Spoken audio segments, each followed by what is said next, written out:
Hi everyone, welcome to another Coffee with Caroline. Well, today we've got such an interesting and amazing guest joining us, Patrick Beit. He is one of the most incredible entrepreneurs who has overcome adversity, who arrived in America at the age of 10, fleeing from the problems in Iran, and how he overcame adversity to build an incredible company.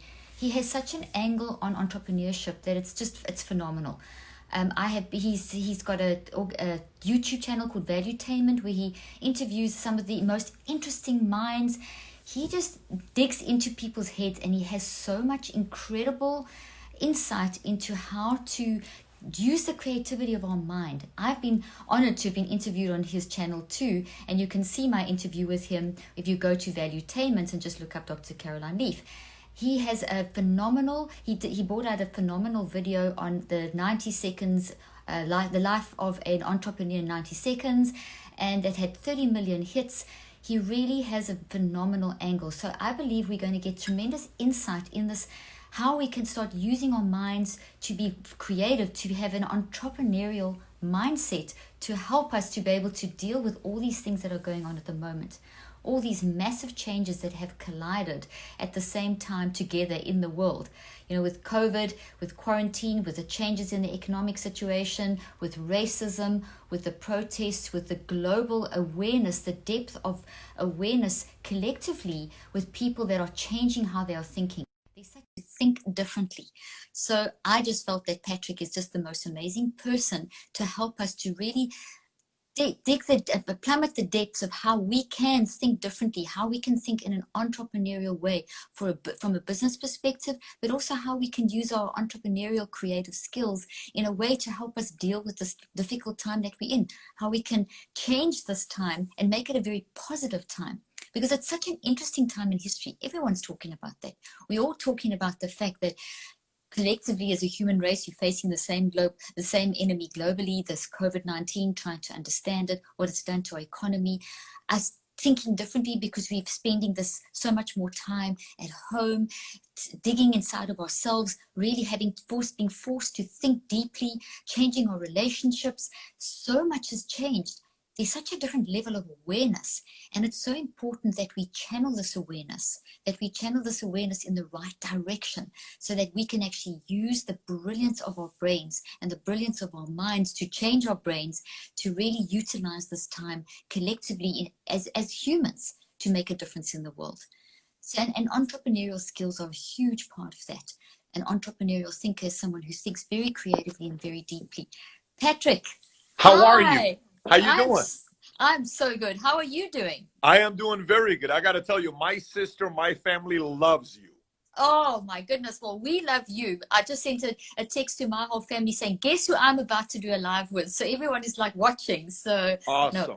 Well, we love you too. And I've just given you such a punt, and thought I couldn't imagine a better person to talk to at this time about how to plummet the depths of our creative minds as an entrepreneur. I mean, you are one of the leading authorities when it comes to that. I mean, your video that you did in 2016 that had 30 million hits on 90 seconds in the lifetime of a, what was it, 90 seconds lifetime? Life of an entrepreneur in 90 seconds. 90 seconds.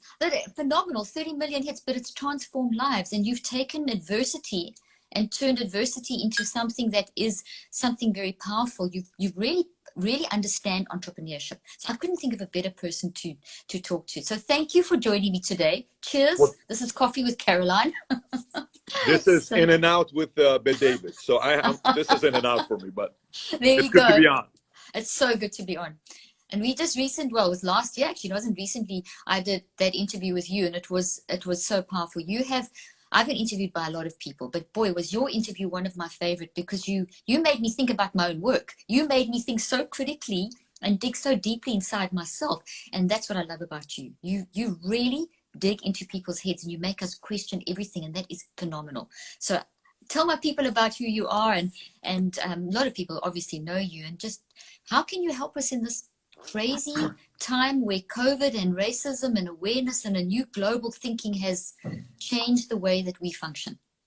Yeah, so my background, born and raised in Iran, lived there for 10 years. You know, in Iran, if you are Christian, you are taught not to tell people what you are. Your parents will tell you, if anybody ever asks you if you're a Christian, don't tell them. So in Iran, we were Armenian Assyrian family, and my parents are Christian. So eventually we escaped Iran, went to Germany at a refugee camp, lived there for 2 years. And I came out here, lived here 6 years, and I joined the Army, went to the 101st Airborne, got out. I got into business, specifically in financial services with Morgan Stanley Dean Witter, became a broker day before 9/11, and then went to Transamerica for 7.5 years. And then after that, I started my own company, October of 2009, with 66 agents. And now we have over 15,000 agents nationwide. And we're in 49 different states. I'm 130 offices. We're currently at work. We got a bunch of people working in the back. This is just support one side of the office. And then, you know, Valuetainment that grew to the channel that it is today with a few million subs. You know, I will tell you this. For me, I was given a talk for a commencement speech for this school, and they asked me to give them a message. And they said, so, you know, what do you think about what's going on right now, and how should we process this? I said, look, if high school is the biggest high of your life, in a way, you failed life. Because high school cannot be the biggest high of your life. High school is a phase of your life, and you grow. It's okay to reminisce. It's okay to go back. It's okay to go back and say, you know what? You know, here's what I did in high school. I enjoyed this. We did this. I played sports. My best friends were there. We used to be part of this group. We used to be part of that group. We used to go to parties. We used to go to dances. I used to date this girl.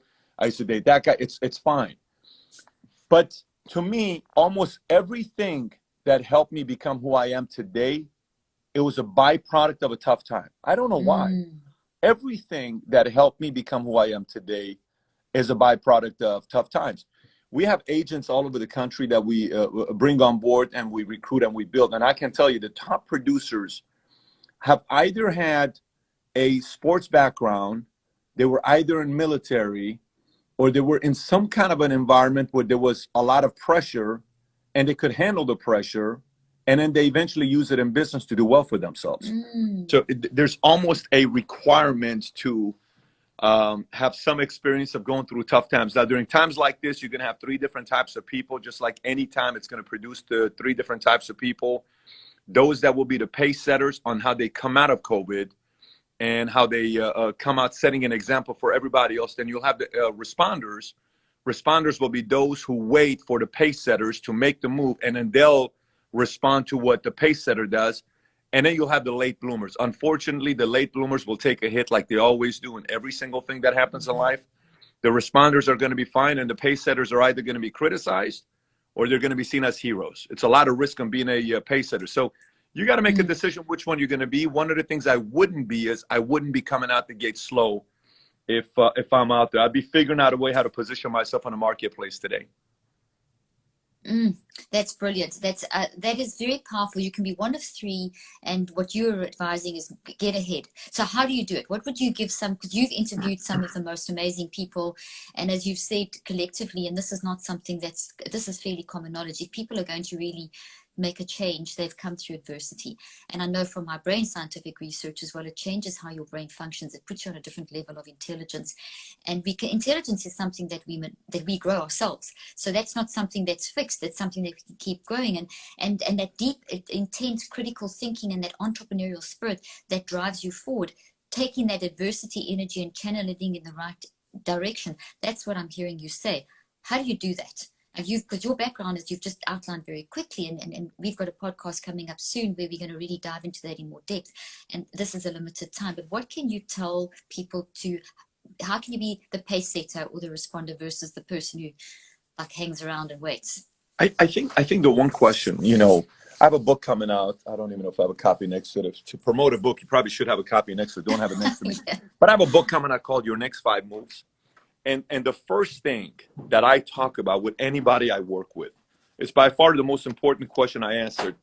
Your Next 5 Moves is coming out with Simon & Schuster. It's coming out August 18th. Wonderful. If a person wants to get a chapter of it, if they go to yournext5moves.com, and you'll see how to get a chapter of it to read it. But wonderful. The most important question I think people have to answer Doc, is, you know, you have to make a decision in the marketplace on who you want to be. And here's what I mean by who you want to be. I've seen so many people frustrated, upset. You know, they'll say something like, well, look at the other person, but they're doing better than me. But look at the other person, they're doing better than me. But look at that person right there. And look at this person right here. And it creates bitterness, envy. And I'll always bring them back and I'll say, listen, why don't you stop looking at everybody and ask yourself who you want to be in your family, who you want to be in the community, who you want to be in the world. Well, what do you mean by that? You would be amazed how many people don't have the answer to the question of who you want to be. So let me unpack that a little bit. What do you mean by who do you want to be? Okay. I once had a guy who I hired. He became the president of my company, one of the most important hires I ever made in the company. We're friends till today. We've been friends for 12 years. And he told me something powerful. I call him Wikipedia because you guys can ask him anything. He has an answer for it. His dad was a rocket scientist. He sold the company for $680 million, jammed that to EA Sports, and he was the number 7 guy in that company. He still got a massive multi-7-figure check. Then he went and was part of Sony. Then he started his own few companies. He failed the companies he started. The most money he ever made was as number 7 person. And he sat me and I says, Pat, I got to tell you this. I said, what's that? He says, I'm not a good number 1. I said, where are you going with this? He says, I'm a very good number 2, 3, 4, 5, but I'm not a good number 1. I said, how do you say that? Like, that doesn't hurt your ego? He says, no, I just know I'm not a good number 1. You realize how hard that is for a person to say that? But he realized, I make my money as a 5. I succeed as a 6. I don't succeed as a 1. There's this idea where everybody wants to be, well, oh my gosh, look at Michael Jordan. You know, he's the number 1. Scottie Pippen didn't do well as a number 1. He did good as a number 2. You got certain people that want to become presidents. They don't make good presidents. You know, like Ulysses S. Grant was a terrible president. He didn't like being a president. He was an incredible general. You know, so but you got certain presidents that if you put them in military, they would make terrible generals, but they make good presidents. It's a very weird dynamic. You know, do you want to be an operations person? Do you want to be a CEO? Do you want to be an entrepreneur? Do you want to be an intrapreneur? Do you want to be a solopreneur? How big do you want to build it? Do you want to be the person in the family that everybody relies on and they go to for counsel, advice? You're the example. People want to be like you. Where you're the example, that comes with a lot of pressure. Do you really want that pressure of being a role model? Maybe you don't. Maybe you just kind of want to be on the sidelines and no one's bothering you and you just live a very calm life and you don't want to be judged and you don't want to get in the ring because you're going to get a black eye. What if you lose? And if you lose, people are going to laugh at you. It's humiliating. I don't want that kind of pressure. And then that's one question. So now here's the second part of that question for people to start in a time like this. The second part of that question is, say you just said who you want to be. How much of what you said on who you want to be has to do with you minimizing exposure versus wanting to seek your capacity? Because that's a whole different conversation now. For example, so somebody says, well, you know, I really don't want all that pressure. I just want to be a regular person. Okay, fair. Say you want to do that. Let's just say you're 74 years old and you chose to play a safe life. Are you going to be okay being 74 years old, looking back saying, I wish I would have done more because I'm so disappointed with my life? Because that's also not the right decision to make. So you can also take the safe life, because if you take the safe life, then you're going to live with regrets later on. So you got to balance those two out to ask yourself, who do you want to be? And then at the same time, are you okay if you live a life never reaching your full potential? If the answer is yes, then forget about it. Just go do whatever you want to do and live a simple life. But if there's a part of you that you're sitting on and saying, you know what? I don't know, man. I just, you know, these are weird times. You know, I've had friends that I lost and, you know, all the 1 minute everybody's telling you to stay home. The next minute, the politicians are telling you to go protest. I'm confused. Do they even know what? Then 1 minute, the doctors are saying that you should put a mask on. Next minute, they're saying masks don't work. Next minute is people are getting arrested. I don't know what's going on. This is so confusing. I see myself as a Democrat, but then I relate to Republicans. I see myself as a Republican, but I relate to Democrats. I'm confused. I don't even know what I am today politically. I thought I liked this guy. I don't like this guy. I thought I didn't like this guy. Now I like this guy. This is confusing. This is by far, Caroline, by far the best time for somebody to sit down and ask themselves the important questions that they haven't asked for a while. And that is getting to study the most important product, which is yourself. Because once you do that, Then it's about your next 5, 10, 15 moves. Once you know who you want to be, coming up with the next 5, 10, 15 moves is not going to be hard. But right now, the most important pivotal thing I'd be doing is, who do you want to be in your family? Who do you want to be in the marketplace? How you want to be compensated? How big of a life do you want to live? Based on that, go solve for X and come up with your next 10, 15 steps to go become that person that you want to be. That's what I'd be doing if I'm them. Oh, that's outstanding. It's brilliant. And we positioned for the first time in history. I interviewed an epidemiologist recently, and I keep quoting him. He said that for the first time in history, all of humanity are facing the same enemy. So globally, we're facing the same enemy, which is this unknown COVID. And overnight, the world changed. And overnight, things changed, and overnight we collectively started being forced to think differently about what we've been doing for the last 30 years and how we got here. And yes, it's been done in very different ways, but it has forced us to, as you say, think. We are in an ideal position now to go back to our most core basic root, which is to think very deeply about the questions that you've said.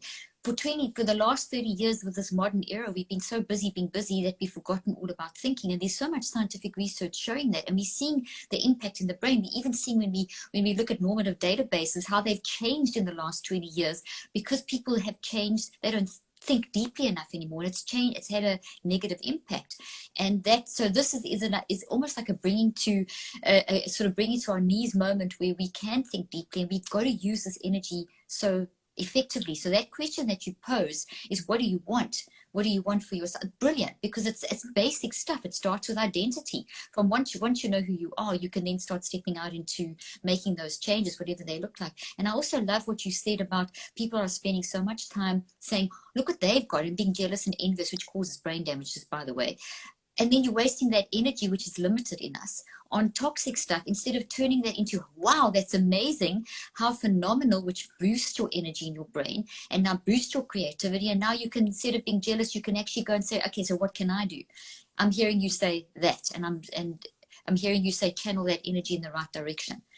Because on top of this COVID, we've now got this racism issue, which is now very much in our awareness. And it's so good because, David, some of the research I did over the years was looking at changes in organizations, whether it's a school, a church, a company, an individual, and there's a general trend. People want to change, and there's like a little blip, people change, and then they kind of go back. And then and I'm saying this to relate to what you were saying, that you can be one of those people that says, well, I want to change, but I don't know if I want to put in the effort. I want it, and then you just kind of stay flatline. And at 74, you look back and, hey, my life was a bunch of blips with flat lines. But when you're deliberate and intentional, this is what I showed in my research, you can change as an individual and as an organization and as a country and as a society.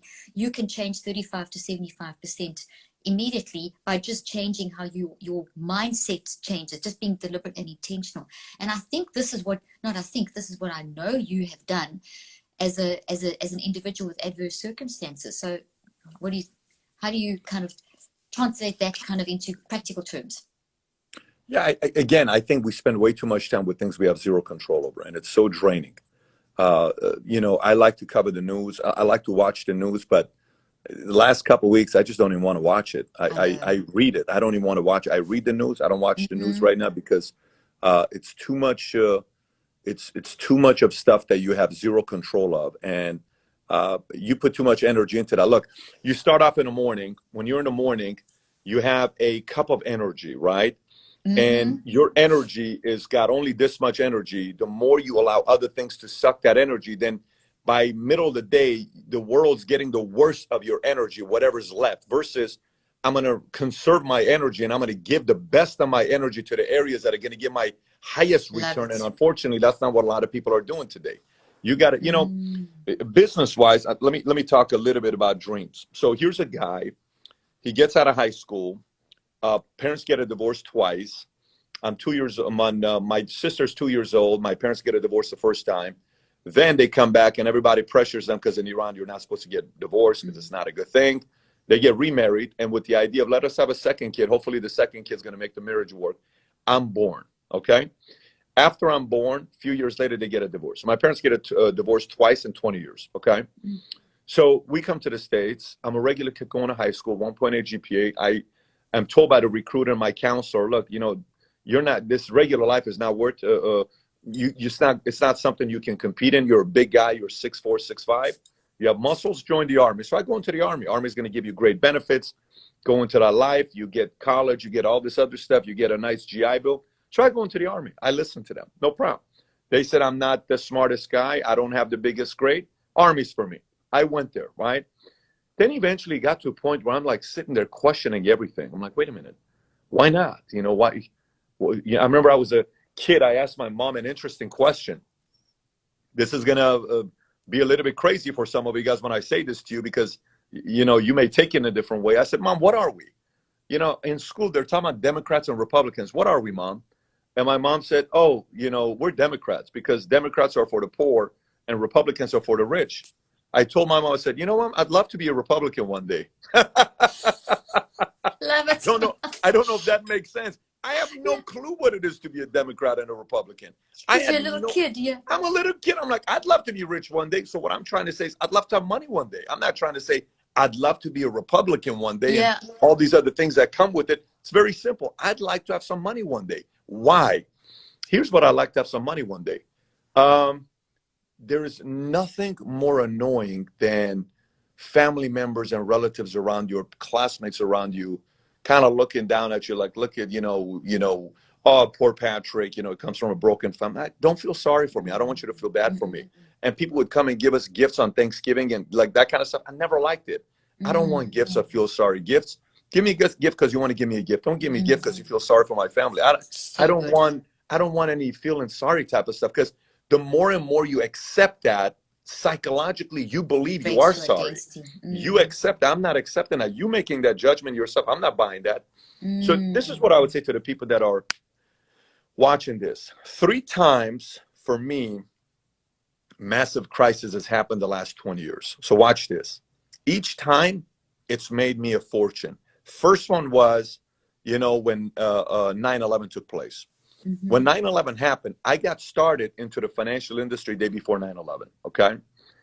9/10 is a Monday. I'm at Morgan Stanley Glendale. Everything is fire. I'm about to go to New York World Trade Center because that's where Morgan Stanley's headquarters was. 3,600 employees worked at the World Trade Center. I'm excited. I'm going to go to New York. Next day, I come to work 5:30. 6:30 in the morning, we're having a manager's meeting. The guy in the corner starts screaming, turn on the monitor, turn on the monitor. All the employees, Dave Kirby, my manager, what's going on? We turn on the monitor. Boom, we saw the first plane. Then we saw the second plane flew into Morgan Stanley's headquarters. So imagine you're working at IBM and the IBM headquarters gets shot up. I mean, you're supposed to go to that headquarters. My boss, Dave Kirby, says, everybody go home. Everybody go. We're on the 9th floor in Glendale. We all go home. Okay. Now, you know, everybody remembers where they were at on 9/11 when it happened. Yeah. So I go home. I'm like, oh my gosh, what just happened today? The next day I go to work. Caroline, everybody was afraid. The old brokers. Yeah. They were afraid. They were concerned. They didn't want to pick up the call. Dave kept saying, pick up the calls, guys. Call your clients. No. Call your clients. Call your clients. They're losing money, but call your clients. People are afraid. Okay. He sat us down and he says, hey, new brokers, I want to say something to you guys. We're like, what's that? I highly recommend you guys leave the industry because this industry is going to be very hard the next 3 years. He says, but if you're crazy enough to stick around, it's going to be very good 10 years from now. I sat there, one guy named Shaq, Asian guy. Yeah. He came up to me and he says, hey, Pat, I'm going to a bank. They're offering me a nice position, nice salary, and you get to use their clients because when you're working for a bank, it's a lot easier to be an advisor because you're just flipping the checking accounts, saving accounts into annuities, mutual funds, all this other stuff. He says, we should go to the bank. I was so tempted. And I said, no, I'm not going. He says, you're going to stick around? I says, listen, it's a bad time as I'm sticking around. So I stuck around. First crisis, 9/11, made me $1 million. Okay. Watch the second crisis. Second crisis was 2008 when the market tanked 38% in a year. Okay. 2008 market tanked 38% a year. I started my insurance company a year later. The second crisis made me, you know, couple $100 million the following decade. Okay. I'm 41 right now. Today, COVID happens. I'm in LA March 12th for our board meeting. I'm meeting with De La Hoya and all these guys, and all my board, you know, guys are traveling from Connecticut, Greenwich, and they're coming from New York. And while we land in LA at Beverly Hills Hilton, I take my 3 kids because we love Universal Studios. And I take my wife and my 3 kids and our nanny, and we're there. And we're like, listen, we're going to have the board meeting, but let's first take the kids to Universal for the day. No problem. I land, then the news hits. NHL shutting down. NBA shutting down. Adam Silver shutting down. Disney World shutting down. No one's going to these parks. And then all of a sudden the news, my main guys on my board, I'm not coming from Greenwich. Why not? I don't want to get coronavirus. Then my other guy from New York, I'm not coming, former president of Hartford. I'm like, oh my gosh, everybody's canceling. Then I start getting text messages from everybody that's afraid in the company. What are we going to do? How are we going to handle this? I'm like, okay, this is not a time to go to Universal. I said, babe, we're getting on the plane. We're going back to Dallas. So we get on a plane. We come back to Dallas. It's going to be very interesting data I'm about to share with everybody. We come back to Dallas. I'm in LA for less than 24 hours. We come to Dallas. We land. I take my wife and kids home and my nanny home. They go home. I said, babe, you're not going to see me for some time. She says, what do you mean? I said, I got to go figure out what the hell is going on. So I come straight to the office. I'm right here. Okay. You've been in this office before. Yeah, I've been there. Come to my office. I lock up everything. I tell everybody to go home. I sit by myself for 14 hours. All I do is research myself on what the last 10 pandemics did and what the consequences were 12 months later. Now watch this. Wow. I go look at the pandemics last 10, MERS, SARS, AIDS, every one of them. I have a report. I made a video about it, all of them. So here's what data came out. Very crazy data. This is where my confidence came that everything's going to be all right. Data came back up that out of the last 10 pandemics that we've experienced, I'm not talking like 1800s or 16. I'm talking about from 1920 till today, last 10 pandemics. Yeah. 9 out of 10 times, the economy recovered 6 months later. How crazy is that? Wow. The only one. 6 months later. 6 months later, the economy went back to exactly what it was the day before the pandemic was announced, right? Wow. 6 months later. The only pandemic that the economy was still down 12 months later was AIDS. AIDS was the only one. Everything else recovered. So now watch this. So I'm sitting there looking at this saying, there is a 90% chance that the economy is going to recover in 6 months. Meaning, everybody, all my friends, oh, I took my money out of equities. Oh, I took my money out of equities. Mistake, mistake, mistake. Don't do it. Mistake. Stay tight. Said 90%. No. You don't understand. This is timing. You got to take it out. I have one of my guys that works for me that they've been on the market for a long time. They're worth around 10 million. They took their money out and they just went back into the market too late. They lost $3 million because they went in the market out. Okay. So I stayed put. I told everybody around me, I'm not telling you what to do. Here's what I'm doing with my money. Yeah. This is what I'm buying. Great. Then I took that confidence on what we need to do. I looked at what we needed to do employee-wise. I sent 80% of my employees home. I had a meeting with everybody, and I said, guys, tell me any questions you have about pandemic. Ask me any questions, what your concerns are. I'm pregnant. I don't want to work from home. You're going to be working from home. I'm this. My wife is a nurse. She's having to go to work because of coronavirus, and we have a kid, and they send us from they can't go to school. What do? You work from home. So we address every issue, right? Wow. Okay. Here's our position. When we made that move, and I came back, Caroline, we were doing 4,000 to 5,000 policies per month in January, February. This last month, in the month of May, we did 10,968 insurance policies in a month. Our record high was 6,664. We've never done 11,000 policies in a month, shy up, never. We had our biggest top line revenue, biggest EBITDA, biggest every growth, profit, everything. Why though? After doing a ton of research, it gave me confidence that there's a 90% chance everything's going to be all right. Then we moved. Unfortunately, too often our research is only CNN, Fox, MSNBC, and what people post on Instagram and Facebook. That's our news. And that's a failure. And that's a problem.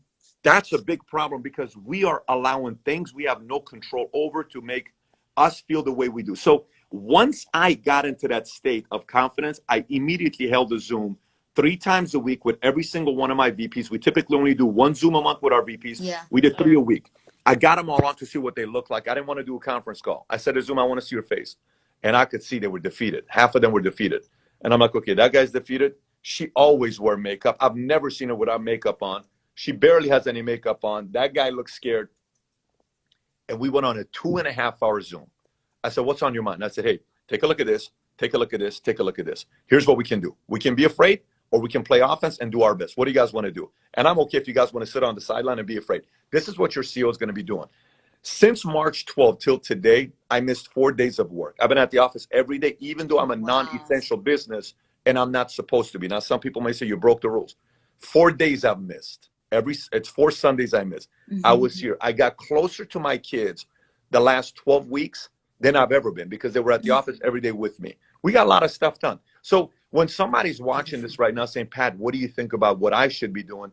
Stop giving energy to things you have zero control over, and put energy and conserve it and put it into things that's going to give you high return, where your dreams become a reality. Yours, your husband's, your wives, your kids, the people around you. So when you wake up and you look at yourself in the mirror, you say, you know what, I'm proud of you. I like the way you lead.